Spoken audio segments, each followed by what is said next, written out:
If Canelo Alvarez doesn't already know, someone should inform him. His reputation is in a state of disrepair. Whatever the reality, the common perception is that he lost to middleweight champion Gennady Golovkin last September, and his recent failed drug test for a performance-enhancing drug has raised questions about his training methods. Advertisement: a hilariously lopsided scorecard that officially salvaged the draw for Alvarez didn't change that. Neither did Alvarez taking a hair follicle test that didn't show any traces of clenbuterol. Maybe Alvarez is telling the truth. Maybe contaminated meat was responsible for the failed drug test that cancelled his scheduled rematch with Golovkin earlier this year, but there have been too many cases of "my dog ate my homework" in professional sports for such a claim to be widely accepted.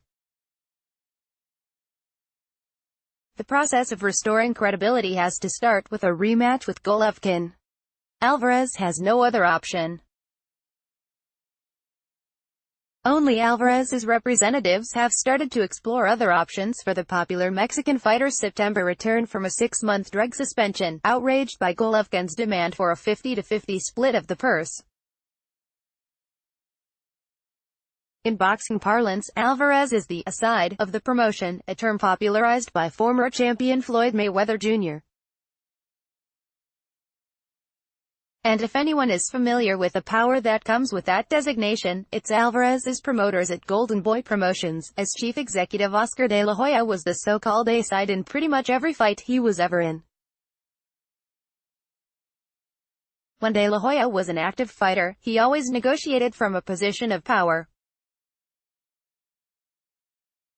Boxing. It's what he knows. But there are times when A-sides have to make financial sacrifices for the sake of their long-term interests, like say, when they basically purchase the name of legendary fighters to add to their resumes. De La Hoya did that when he ceded more than a 50% cut to a declining Julio Cesar Chavez in 1996. Alvarez did something similar in 2015 for a fight against Miguel Cotto. A rematch with Golovkin could start to erase doubts about Alvarez that have emerged over the last 9 months. If Golovkin holds the key to Alvarez's redemption, Alvarez should pay him for it. So long as Alvarez defeats Golovkin in a rematch, he could easily make up what he lost in the coming years. Alvarez is still 27.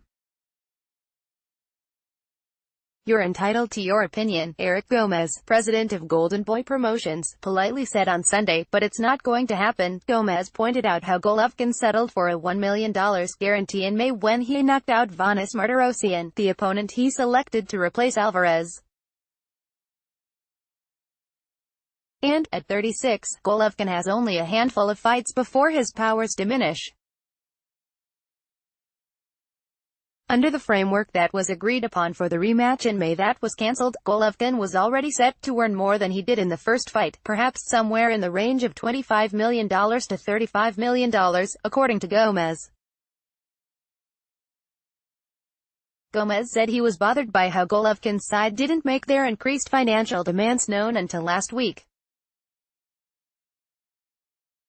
Golovkin's promoter, Tom Loeffler, said that was because he didn't receive his marching orders from Golovkin until then. Boxing.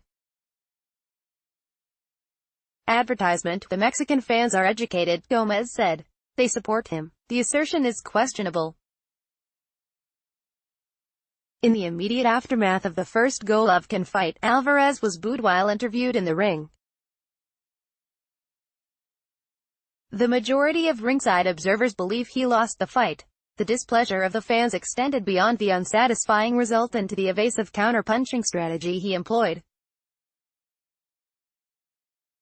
Just as almost every Argentine soccer fan is waiting for another Diego Maradona, almost every Mexican boxing fan is waiting for another Chavez. The sight of a Mexican in retreat bothered them. Golovkin received a warm reception when he visited Estadio Azteca in Mexico City a couple of months after the fight. Alvarez's crowd became his. Boxing's audience is increasingly Mexican and Mexican-American, and Alvarez's primary objective has to be to win back this demographic, which has rewarded him with purses that superior fighters such as Terence Crawford or Vasily Lomachenko could only dream of. Billy Joe Saunders, Daniel Jacobs and Jermall Charlo would be quality opponents, but Alvarez can't reclaim the hearts of his people by fighting any of them. Doing so would be viewed as running from Golovkin. Gomez denied Golden Boy is posturing or looking to delay the rematch with Golovkin until December so that Alvarez wouldn't have to fight him after a one-year layoff. Gomez also said talks could restart if Golovkin backs down from his demand of an even purse split. Boxing. But Alvarez is still 27 and Gomez said he could make up the lost revenue over 2 fights, one in September and another in December. The X-factor here is Golovkin, who is the one calling for a 50-50 split, according to Loeffler. The question here is whether the demands are being made strictly for business reasons or to punish Alvarez for a perceived violation of sportsmanship. Gennady's a man with principles, Loeffler said. Loeffler said he will ultimately abide by whatever Golovkin tells him to do, but didn't sound particularly enamored with the idea of arranging a fight with anyone other than Alvarez. If it doesn't happen, Loeffler said, both sides will be hurt. Golovkin will be hurt financially, but his place as the era's dominant middleweight is safe. That's something money can't buy. Alvarez should be mindful of that. Dylan Hernandez at LATimes.com, Twitter at Dylan O. Hernandez.